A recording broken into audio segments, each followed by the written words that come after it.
ओम नमः शिवाय। शिव पुराण की श्रृंखला में आज हम पढ़ेंगे श्री रुद्र संहिता का चौथा अध्याय, नारद जी का भगवान विष्णु को श्राप देना। ऋषि बोले, हे सूत जी, रुद्र गणों के चले जाने पर नारद जी ने क्या किया और वे कहाँ गए, इस सब के बारे में भी हमें बताइए। सूत जी बोले, हे ऋषियों, माया से मोहित नारद जी उन दोनों शिव गणों को श्राप देकर भी मोहवश कुछ जान न सके। तत्पश्चात क्रोधित होते हुए वे तालाब के पास पहुंचे और वहां जल में पुनः अपनी परछाई देखी तो उन्हें फिर बानर जैसी आकृति दिखाई दी। उसे देखकर नारद जी को और क्रोध चढ़ गया। वे सीधे विष्णु लोक की ओर चल दिए। वहां पहुंचकर भगवान विष्णु से वे बोले, हे हरि, तुम बड़े दुष्ट हो। अपने कपट से विश्व को मोहने वाले तुम दूसरों को सुखी होता नहीं देख सकते। अभी तो तुमने सागर मंथन के समय मोहिनी का रूप धारण कर दैत्यों से अमृत का कलश छीन लिया था और उन्हें अमृत की जगह मदिरा पिलाकर पागल बना दिया था। यदि उस समय भगवान शंकर दया करके विष को न पीते तो तुम्हारा सारा कपट प्रकट हो जाता।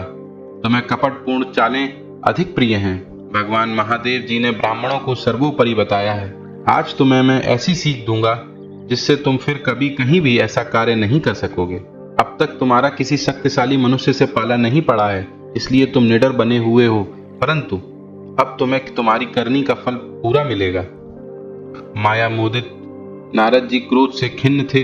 वे भगवान विष्णु को श्राप देते हुए बोले, विष्णु, तुमने स्त्री के लिए मुझे व्याकुल किया है। तुम सभी को मोह में डालते हो।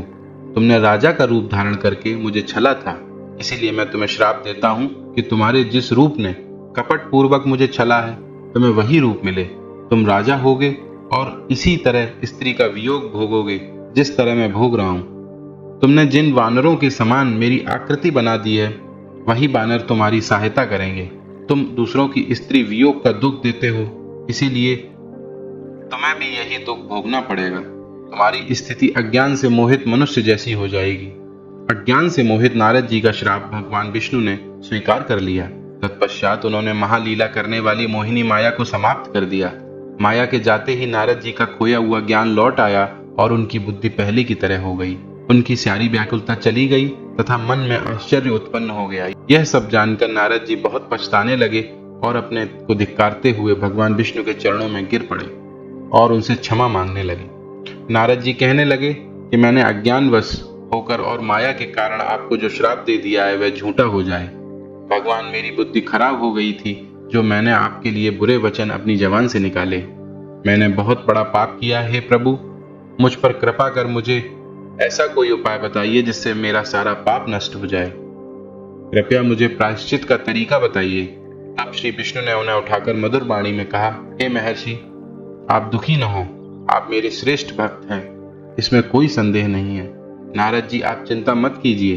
आप परम धन्य हैं। आपने अहंकार के वशीभूत होकर भगवान शिव की आज्ञा का पालन नहीं किया था, इसीलिए उन्होंने ही आपका गर्व नष्ट करने के लिए यह लीला रची थी। वे निर्गुण और निर्विकार हैं और सत, रज और तम आदि गुणों से परे हैं। उन्होंने अपनी माया से ब्रह्मा, विष्णु और महेश तीनों रूपों को प्रकट किया है। निर्गुण अवस्था में उन्हीं का नाम शिव है। वे ही परमात्मा, महेश्वर, परब्रह्म, अविनाशी, अनंत और महादेव नामों से जाने जाते हैं। उन्हीं की आज्ञा से ब्रह्मा जी जगत के सृष्टा हुए हैं। मैं तीनों लोकों का पालन करता हूँ और शिव जी रुद्र रूप में संहार करते हैं। वे शिव स्वरूप सबके साक्षी हैं। वे माया से भिन्न और निर्गुण हैं। वे अपने भक्तों पर सदा दया करते हैं। मैं तुम्हें समस्त पापों का नाश करने वाला भोग एवं मोक्ष प्रदान करने वाला उपाय बताता हूँ। अपने सारे शकों और चिंताओं को त्याग कर भगवान शंकर की यश और कीर्ति का गुणगान करो और सदा अनन्य भाव से शिव जी के सत नाम स्रोत का पाठ करो। उनकी उपासना करो तथा प्रतिदिन उनकी पूजा अर्चना करो। जो मनुष्य शरीर, मन और वाणी द्वारा भगवान शिव की उपासना करते हैं उन्हें पंडित या ज्ञानी कहा जाता है।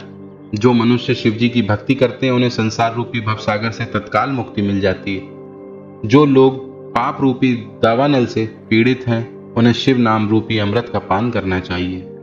वेदों का पूर्ण ज्ञान प्राप्त करने के पश्चात ही ज्ञानी मनुष्य ने शिव जी की पूजा को जन्म मरण रूपी बंधनों से मुक्त होने का सर्वश्रेष्ठ साधन बताया है। इसीलिए आज से ही रोज भगवान शिव की कथा सुनो और कहा करो तथा उनका पूजन किया करो। अपने हृदय में भगवान शिव के चरणों की स्थापना करो तथा उनके तीर्थों में निवास करते हुए उनकी स्तुति कर उनका गुणगान करो। इसके बाद नारद जी, तुम मेरी आज्ञा से अपने मनोरथ की सिद्धि के लिए ब्रह्मलोक जाना।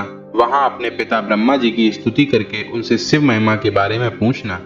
ब्रह्मा जी शिव भक्तों में श्रेष्ठ हैं। वे तुम्हें भगवान शंकर का महात्मा और सत नाम स्रोत अवश्य सुनाएंगे। आज से तुम शिव शक्ति में लीन हो जाओ, वे अवश्य तुम्हारा कल्याण करेंगे। यह कहकर विष्णु जी अंतर ध्यान हो गए।